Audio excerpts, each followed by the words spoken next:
chaleur humaine. J'ai jamais vu autant d'intensité. De l'aéroport à l'hôpital, il y avait des milliers de gens, et c'était une force inouïe. Je suis sûr qu'elles se sont dit toutes, maintenant on va pouvoir changer les choses. Nous, les femmes humiliées pour Denis, quelque part, c'était un message très fort, comme quoi maintenant il était vraiment en sécurité, et que c'était les femmes qui allaient le protéger. Ensemble, nous disons non à la violence sexuelle, non aux rébellions, non aux gens qui veulent devenir ministres, devenir généraux, en tuant leurs compatriotes. C'est nous, la population, qui devons... Por que o senhor resolveu contar essa história? Porque me parece uma história muito importante de saber o que se passa na central da África hoje. A violência contra as mulheres. É uma tragédia e de mostrar que as mulheres têm a capacidade de resistir, de se organizar.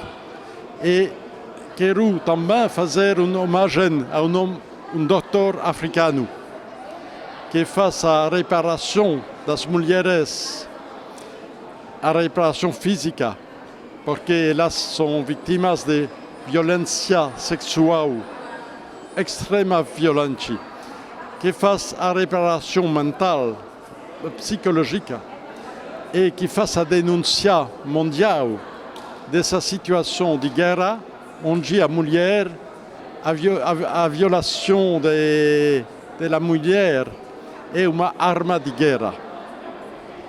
Por que o senhor acha que o mundo precisa conhecer essa história? Porque este problema é um problema da globalização. Porque tem uma guerra? Porque é uma zona onde tem 60% do coltan. O coltan é um mineral que temos no telefone. Cada um tem. É um minério de sangue. E devemos saber que para fazer uma ligação necessito de matar e de violar e disputar, como se diz, a violência sexual contra as mulheres para poder explorar os minerais. É um problema de globalização e temos que ajudar o povo da África, que é impotente de resistir, ajudar para acabar com essa violência. Ces trois pays, on sent très bien qu'ils ont besoin de leaders qui comprennent que la seule solution, c'est tolérer, c'est vivre ensemble. Je crois que c'est un endroit où les gens pouvaient finalement pouvoir se récréer dans la nature avec ces montagnes, ces collines qui sont très très bien dessinées. On voit la rivière Ruzizi et plus loin la plaine de la Ruzizi. O senhor que é europeu, que reflexão o filme traz para o senhor, fazendo um paralelo nessa relação entre o Brasil, África e Europa? Bom, então, paralelo é difícil. Podemos ver, acho, umas coisas que atraem a atenção, mas vou dizer a qualquer parte do mundo, porque o que está ocorrendo no leste do Congo, como vimos no filme, é, vou dizer, felizmente, uma coisa que não ocorre em muitas partes do mundo. Mas, por exemplo, o paralelo que posso fazer é o lugar, a posição da mulher na sociedade, uma primeira coisa. A segunda coisa é a importância de lutar, de combater a impunidade como base de uma sociedade que funciona bem ou que funciona o melhor possível. O senhor diria que essa história não é só africana, mas é uma história que é um reflexo de uma história que está acontecendo no mundo? Sim, é uma história mundial, vou dizer, por duas razões. Uma história mundial porque o que ocorre ali pode ocorrer, já ocorreu em outras partes do mundo e pode ser a outras escalas, mas não é, infelizmente, não é uma coisa única no processo do estupro como arma de guerra, no processo de estruturação da sociedade, no processo de interesses econômicos mafiosos, até de multinacionais que impedem o processo de pôr um Estado de Direito, um governo que não é capaz de assegurar sua autoridade sobre um território. Então, isso é uma coisa que ocorre em várias partes do mundo. Também um processo mundial, porque o que passa ali, que, como diz, é uma coisa única, deve de tocar nós todos, como diz uma pessoa aqui, se não estamos indignados com isso, se não saímos dessa sala querendo fazer algo, não sei o quê, mas querendo fazer algo para que essa coisa pare e não aconteça mais, temos um problema.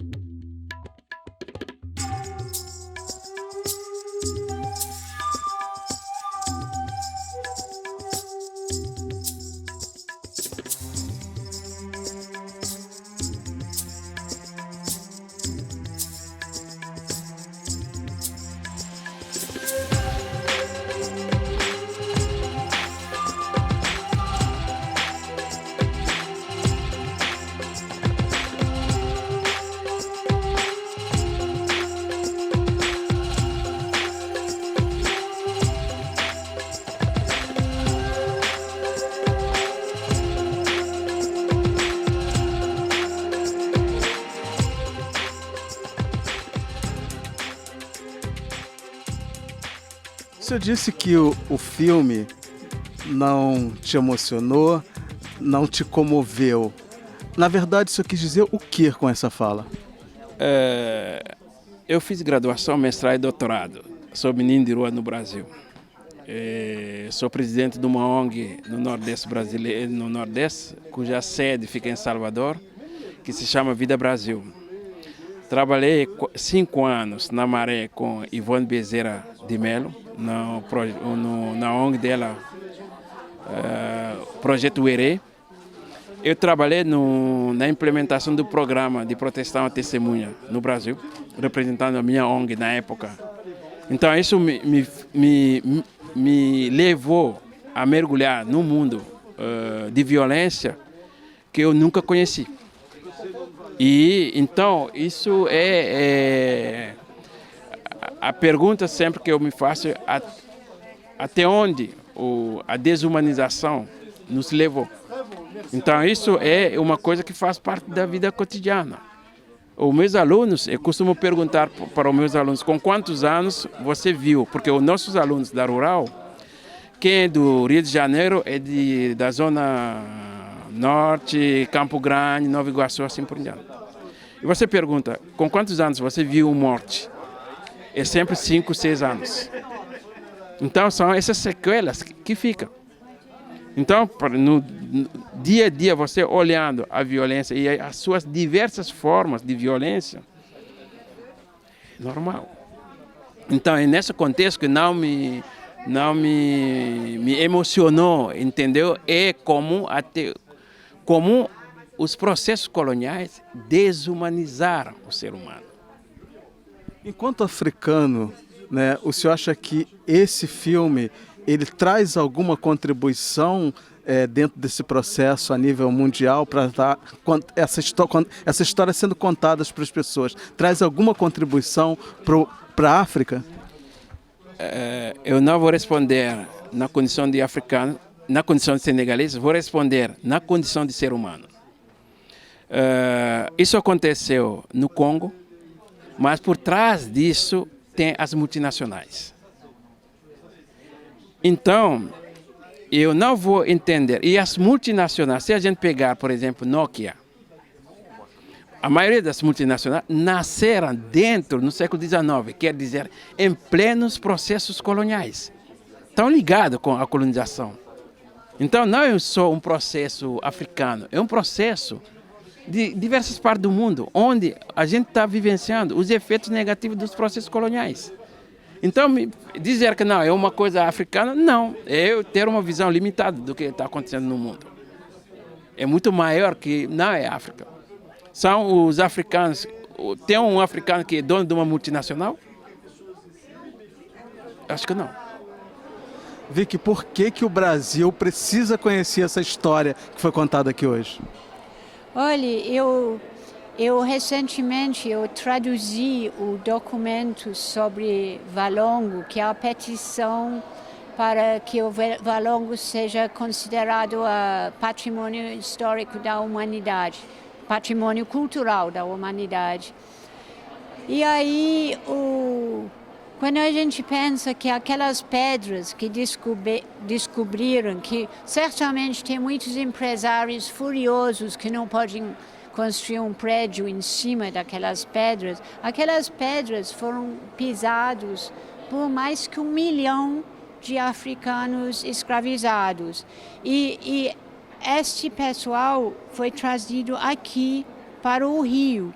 Entrou mais africanos escravizados no Brasil do que em qualquer ponto das Américas inteiro. Então o Brasil foi tipo a base do escravidão. E hoje em dia, essa mesma população é a base de uma experiência social estranha. Está sendo testado formas novas de segurança, formas novas de controle de populações que a gente está vendo no Brasil. E eu acho que está mais do que hora dos brasileiros conhecer, descobrir a história da África e fazer essa conexão.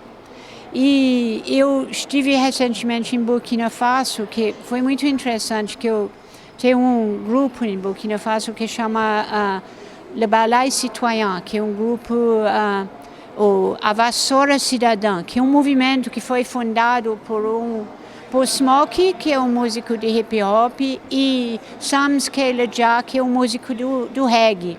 Esses dois fizeram esse movimento, conseguiram tirar um ditador que está no país desde 87.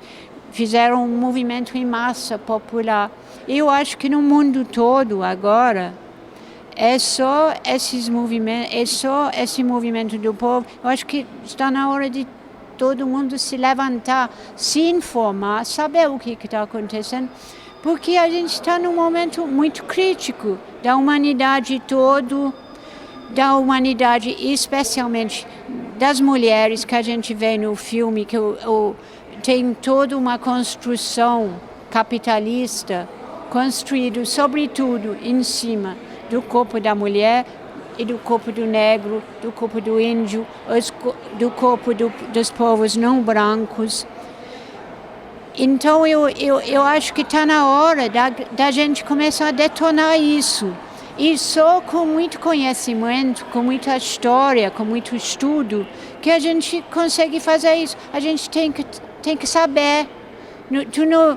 Não adianta você protestar, você fazer argumentos, você se revoltar, se você não tem informação. Você tem que ter a informação, porque só assim que você consegue começar a derrubar a coisa, mudar um pouco esse sistema. Uma coisa que ninguém comentou desse filme, que eu achei muito interessante, é o movimento coletivo das mulheres que a gente vê no filme, que ele não conseguiu muito captar, ele ficou focado na figura do médico. Mas as mulheres no filme, para tu ver, um bando de mulheres completamente empobrecidos, assim, sem nada, conseguiram se juntar, se cotizar para pagar a passagem desse grande médico, para trazer ele de volta da França, que ele ia ficar, ele se exilou, ele foi ameaçado de morte. As mulheres trouxeram ele de volta. Então você vê que mesmo mesmo as pessoas mais desvalidadas, como no Brasil a gente tem o MST, como a gente tem, sobretudo, um exemplo incrível das mulheres nas favelas, as mulheres que perderam os filhos, as mulheres cujos filhos foram mortos pela polícia, pelas forças de segurança, as mulheres que lutam, as mulheres que seguram a coisa. Eu lembro de uma vez eu entrevistei uma cineasta libanesa que ela foi filmar a guerra em Beirute e ela falou quem é forte, quem segura são as mulheres, porque os homens ficam histéricos, os homens ficam apavorados, os homens pegam em armas, mas quem segura são as mulheres, porque as mulheres têm que segurar a família, têm que segurar os filhos, têm que segurar as gerações, elas que têm que botar comida na boca dos filhos, né? Elas que têm que manter todo mundo vivo. E eu acho que isso fica muito claro nesse filme, que por mais que as mulheres sofrem tudo, elas se levantam, elas vão à luta. E no Brasil, a gente tem um exemplo de milhares e milhares e milhares, milhões de mulheres negras, mulheres descendentes de africanos, mulheres indígenas, que seguram, que vêm segurando depois de 500 anos de colonialismo. E a gente precisa recapitular essa história, a gente precisa fazer uma retomada para entender um pouco desse processo, entender essa história e fazer conhecer essa história, eu acho. Então é importante fazer esse contato com a África e ter mais informação.